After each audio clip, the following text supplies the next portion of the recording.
The Fedship story started in 1949, when a group of individual family companies decided to join forces. Dutch yacht builders with a great passion for detail, innovation, and outstanding quality. These companies partnered to promote the export of luxury yachts to the United States of America. And these family companies reached beyond the families themselves, working on the team as being part of the family. The De Vries and Van Lint yards and De Vogt Naval Architects became part of an association formed in 1949 called Fedship, which stands for First Export Association of Dutch Shipbuilders. Each of the members pledged 500 Dutch guilders to the cause. The Van Lint yard, with its location on the island of Kaag, has a heritage dating back to 1849. The history of the De Vries family dates back to 1906 with the opening of its first yard in nearby Aalsmeer. The current location was opened in 1923, and here too, everything has changed over the 4 generations.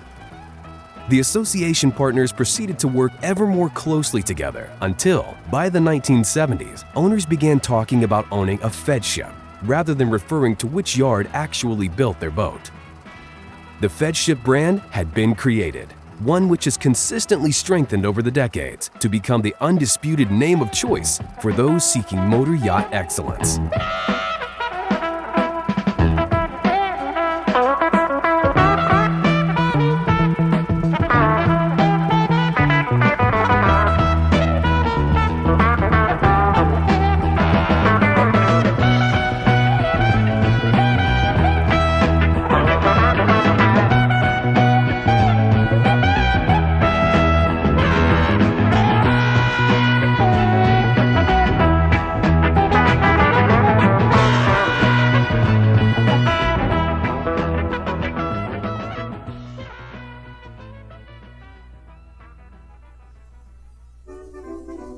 With the Feadship Heritage Fleet, we celebrate all this history and heritage by keeping our fleet in peak condition. We get together and share stories of how it all started. Recently, there have been several discoveries of new, unique films which tell a big part of our Fedship history. Both families De Vries and Van Lint have well documented the life on the yards, as well as the yacht launches. We're going to take a look at a couple of these launches. Rubato, June 1952. In the 1950s, the De Vries yard investigated new production techniques such as series construction and new materials such as fiberglass.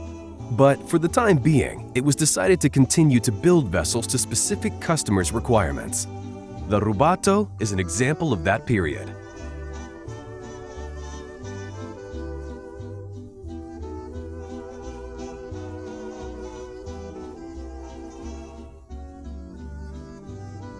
Tiki, 1956. During the 1960s, De Vries and Van Lint were active in building yachts for various European countries, including Germany, France, and Belgium. Both families' excellent reputation began to play a crucial part in maintaining good relationships with clients. De Vrouw Christina, 1957. In-house architect Jan van Erven Dorens was especially innovative for the late 50s. His interior for the 23-meter yacht was created for an American client in 1957 who wanted to combine traditional Dutch design with the comforts of home. Shipped to New York City in January 1958, Professor Faley expressed his delight in a telegram to the yard. The chalk arrived in good shape and has been admired by a number of visitors. I would certainly be glad to recommend anyone to your yard who is thinking of building in Holland. He and his wife then spent a number of years sailing to Vrouw Christina on the Intercoastal Waterway and were frequent visitors to the Bahamas.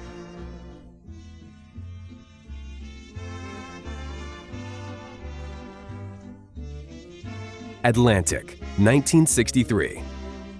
In the summer of 1962, an Italian relationship gave Rifa the construction order, after which the keel of the yacht was laid at the shipyard in Aalsmeer in September of that year. Although Rifa and De Vries didn't speak a common language, communication was no obstacle, and they managed to create many yachts together. Atlantic was finished in July 1963. The way in which non-Italian speakers Hank and Jo de Vries managed to communicate with non-English speaker designer Carlo Rifa and still create the cool Caravelle Fedships in the early 1960s is the stuff of legend. The relationship between Fedship and Carlo Rifa was also pioneering for the time, as such wide-ranging contacts and contracts between family-owned businesses at different ends of Europe were by no means the norm. A total of 7 Caravelles were launched between 1961 and 1965. Jardel, 1970. Construction started on the shipyard in Aalsmeer in 1969, and the ship was launched on June 25, 1970, which was exactly 15 months after the contract was signed. The owner was unable to attend, so the christening was performed by Chris Kinniston, the wife of Captain Don Kinniston. Shortly after the launch, the Jardel set course for the Bermudas, where in August 1970, the owner and his wife were able to admire their ship. Barely 2 years later, Ryder again commissioned de Vries to build a new and even bigger Jardel for him.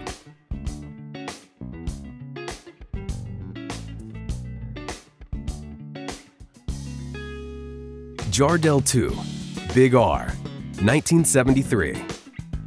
A record was broken on the yard again. Never before had a 45-meter yacht been built. The existing sheds turned out to be too small, so a new construction shed was set up. It was not quite finished when the sections of the second Jardel were already placed and welded together in the summer of 1972. What did not often happen was repeated.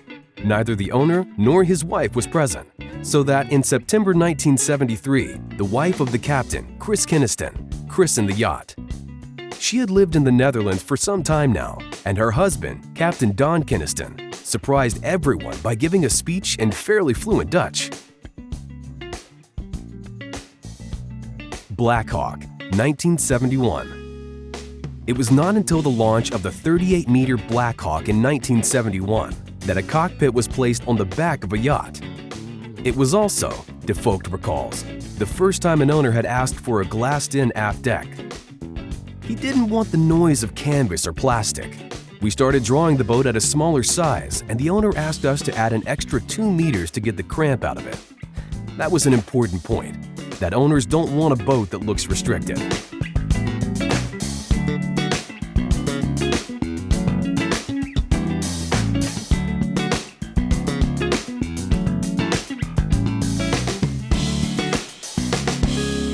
Cotton, 1955.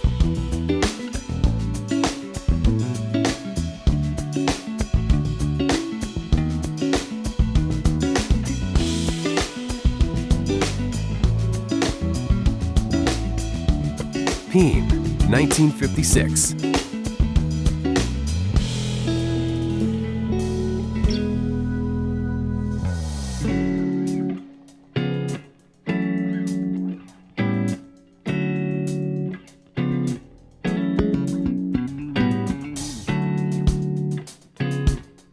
Jan Maat, 1958.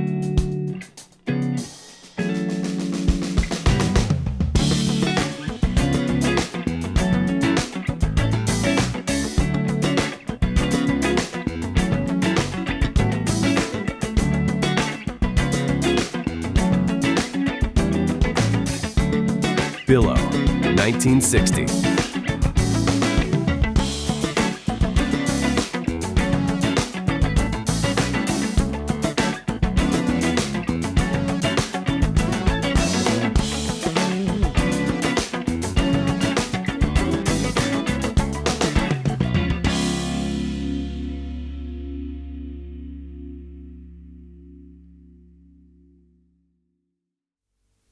Vele Amsterdammers zagen deze dagen een sierlijk motorjacht over de Amstel glijden in de richting van 2 drijvende bokken die voorzien waren van speciale apparatuur om schepen uit hun element te lichten. Er was heel wat bekijks toen het 45 ton metende luxueuze schip de lussen binnenvoer en zo zichzelf strikte voor deze ongewone operatie. Langzaam maar zeker trokken de bokken het schip uit het water. Voor een waarde van 450.000 gulden bengelde even later in de lucht. Dat is namelijk de prijs van dit jacht dat de naam Caravelle draagt en dat door een Aalsmeerse werf in serie wordt gebouwd. Het bijna 22 meter lange en ruim 5 meter brede schip werd neergelaten op een 32-wielige wagen die voorzien was van speciale steunblokken.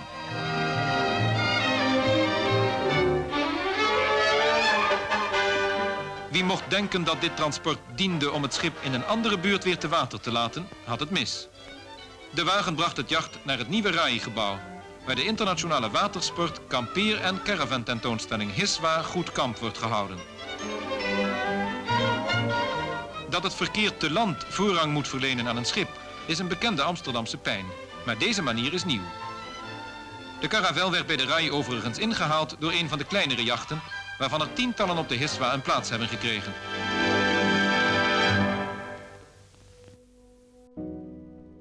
One of the things that Henry de Vogt understood well was the importance of a good boat show.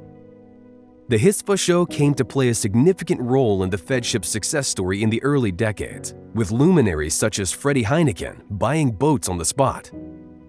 HISWA is the Dutch Association of Watersports Businesses, and Henry de Vogt was one of its initiators. The first boat show took place at the Amsterdam RAI in 1933.